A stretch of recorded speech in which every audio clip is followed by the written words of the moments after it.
Subscribe now and press the bell icon. Never miss an update.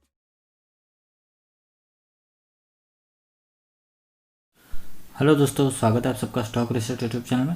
दोस्तों आज हम बात करेंगे रिफेक्स इंडस्ट्रीज लिमिटेड के बारे में।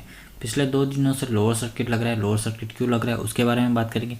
आगे इस शेयर में क्या करना चाहिए, कंपनी क्या करती है, कंपनी के फंडामेंटल कैसे, सारी बातें करेंगे। और लॉन्ग टर्म के लिए इसके अंदर इन्वेस्टमेंट करना चाहिए या नहीं करना चाहिए, वो सारी बातें भी करेंगे। जो भी नए लोग हैं प्लीज़ चैनल को सब्सक्राइब कर दीजिए। और भी किसी शेयर के बारे में जानना चाहते हैं प्लीज़ चैनल के नीचे कमेंट कीजिए, क्योंकि ये वो चैनल है जहाँ पे आपके कमेंट के ऊपर वीडियो बनाया जाता है। कौन से शेयर के ऊपर वीडियो बनाना है प्लीज़ चैनल के नीचे जरूर कमेंट करना।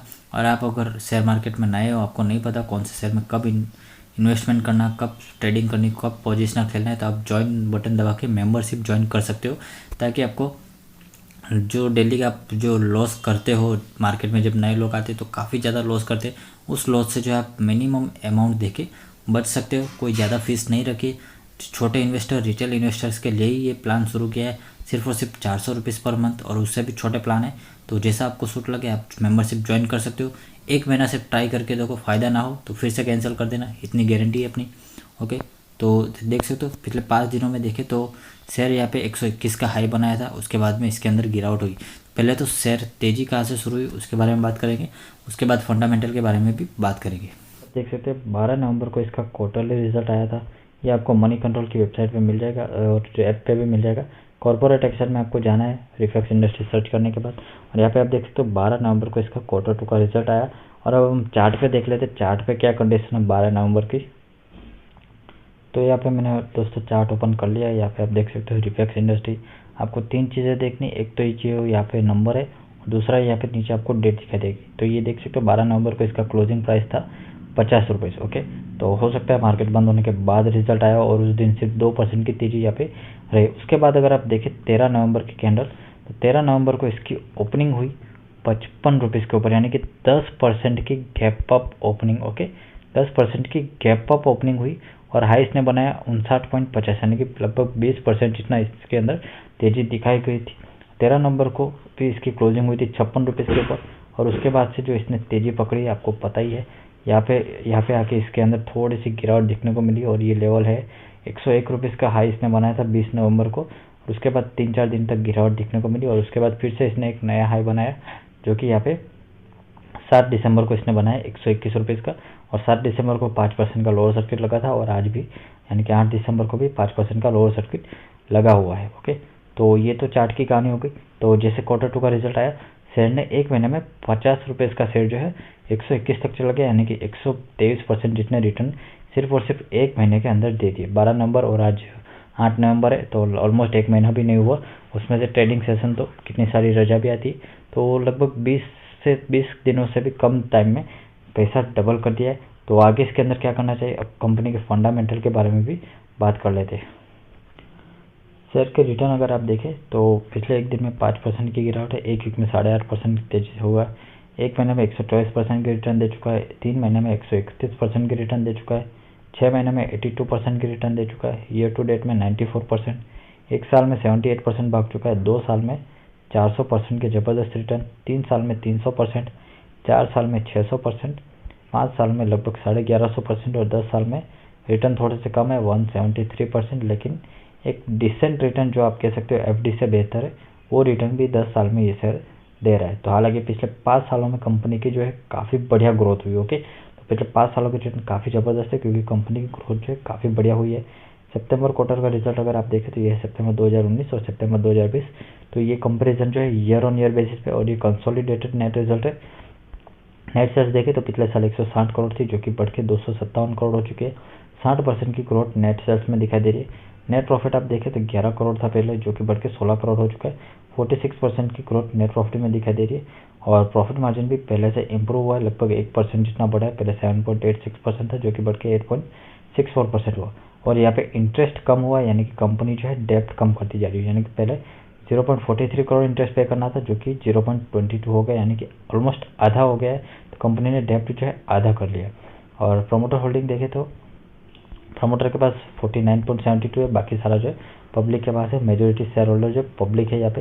तो प्रमोटर ने 1% की हिस्सेदारी गिरवी भी रखी हुई है, जो कि कोई बड़ी बात नहीं है, थोड़ी बहुत और हाईएस्ट प्रमोटर शेयर होल्डर देखे तो कौन है, TV18 ब्रॉडकास्ट लिमिटेड। ओके, तो TV18 ने भी इसके अंदर हिस्सेदारी खरीदी हुई है, तो ये बात आपको शायद नहीं पता होगी, तो ये भी काफ़ी बढ़िया चीज़ है। तो और जून क्वार्टर और सितंबर क्वार्टर को अगर आप कंपेयर करते हो तो नेट सेल्स में 230% की जंप आई है। तो देखिए जून क्वार्टर की जब बात करते हैं तो वहाँ पे 2 महीने लॉकडाउन थे, इसलिए नेट सेल्स तो कम होनी थी, लेकिन फिर भी कंपनी ने जो है काफ़ी जल्दी बाउंस बैक कर लिया है। ओके, यानी कि कंपनी जो है प्री कोविड लेवल के ऊपर बिजनेस करने लग गई है। नेट प्रॉफिट देखे तो पहले 5 करोड़ था, जो कि बढ़ के 16 करोड़ होगा। तो ये 5 करोड़ जो है ये भी काफ़ी बढ़िया है, क्योंकि कोविड-19 के चलते काफ़ी सारी कंपनीज जो है लॉस में जा रही है, लेकिन उससे अच्छा परफॉर्मेंस रिवेक्स इंडस्ट्रीज ने करके दिखाया। 202% की ग्रोथ नेट प्रॉफिट में दिखाई दे रही है। और कुछ जानकारी देखें तो 222 करोड़ का मार्केट कैप है, यानी कि एक माइक्रो कैप कंपनी है, स्मॉल कैप से भी छोटी माइक्रो कैप कह सकते हो। स्टॉक का पी देखें तो 6.52, तो काफ़ी सस्ता मिल रहा है शेयर अभी भी। वो अलग बात है कि अभी लोअर सर्किट लग रहा है और अभी अपने हाई 1 महीने में 123% भाग चुका है। तो अभी जो है इसके अंदर एंट्री लेना थोड़ा रिस्की है, तो मुझे लगता है आपको थोड़ा वेट करना चाहिए, उसके बाद आप इसके अंदर एंट्री ले सकते हो। लेकिन अभी रुक जाइए, वीडियो को पूरा देखिए।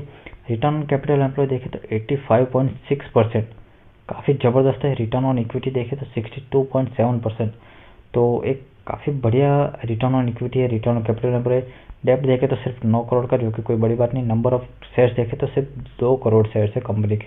तो इससे पहले डिलीवरी खत्म हो जाए आपको इसके ऊपर स्टडी करनी चाहिए, अपने फाइनेंशियल एडवाइजर से कंसल्ट करना चाहिए, उसके बाद ही इसके अंदर आपको इन्वेस्टमेंट करना है। अर्निंग पर शेयर देखिए 16 रुपये, फेस वैल्यू है 10 रुपये की। तो मेरा ये मानना है कि अगर आप पहले से कंपनी क्या करती है ये देख लीजिए आप। तो कंपनी जो है refilling of eco friendly refrigerant gases, okay, यानी कि एक अदानी ग्रीन एनर्जी जो काम करता है सेम टू सेम उसी लेवल का काम करता है, लेकिन थोड़ा सा अलग टाइप का आप देख सकते हो। तो दूसरा जो है इलेक्ट्रिक एनर्जी के ऊपर जो पावर जनरेशन है उसके ऊपर भी, और sale of solar accessories and job services related work करती है कंपनी। तो कहीं ना कहीं ग्रीन एनर्जी में भी है और साथ ही जो इलेक्ट्रिकल एनर्जी है उसके अंदर भी कंपनी काम करती है। तो ओवरऑल आप थोड़ा बहुत कंपैरिजन करके अदानी ग्रीन एनर्जी जैसा थोड़ा बहुत काम करती है, इस तरह से आप समझ लीजिए। तो ऐसा नहीं कि पूरी तरह से केमिकल कंपनी है, तो केमिकल कंपनी भी है और जो ग्रीन एनर्जी उसके अंदर भी कंपनी वर्किंग है। तो अगर आप मनी कंट्रोल पे देखोगे तो इसका जो सेक्टर है वो केमिकल बताएगा, लेकिन ओवरऑल अगर केमिकल सेक्टर भी है तो केमिकल सेक्टर ने भी पिछले 10 सालों में काफ़ी बढ़िया रिटर्न दिए, और हो सकता है आने वाले सालों में ये अदानी ग्रीन की तरह इतना भाग जाए, इतना तो ना भागे लेकिन काफ़ी बढ़िया रिटर्न जरूर दे सकता है। ओके, तो इसके अंदर मुझे लगता है आप अगर 5 से 10 साल का आपका विजन है तो आपको घबराना नहीं चाहिए अगर आप पहले से इन्वेस्टेड है।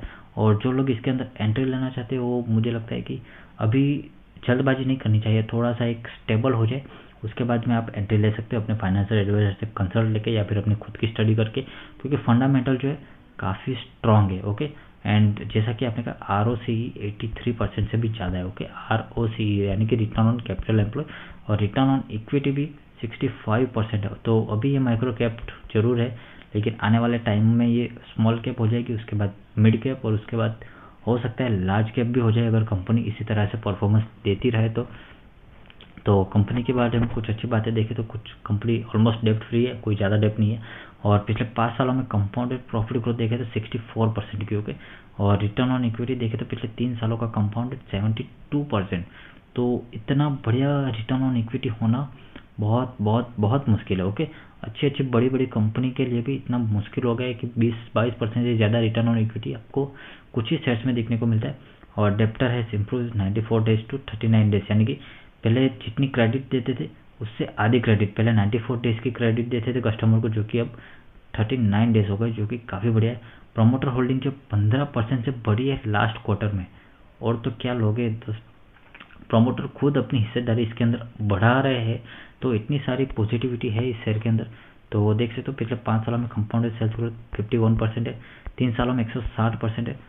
कंपाउंडेड प्रॉफिट ग्रोथ देखें तो 65%, 3 सालों में 332% की प्रॉफिट ग्रोथ है, काफ़ी ज़बरदस्त सेल्स दे रही है। जैसा कि मैंने कहा, तो आप देख सकते हो ये है जून तो सितंबर 2020, प्रमोटर के पास कितना है 34.5%, और यहाँ पे देखें तो 50%, ऑलमोस्ट 15% प्लस कर दिया है प्रमोटर्स ने भी।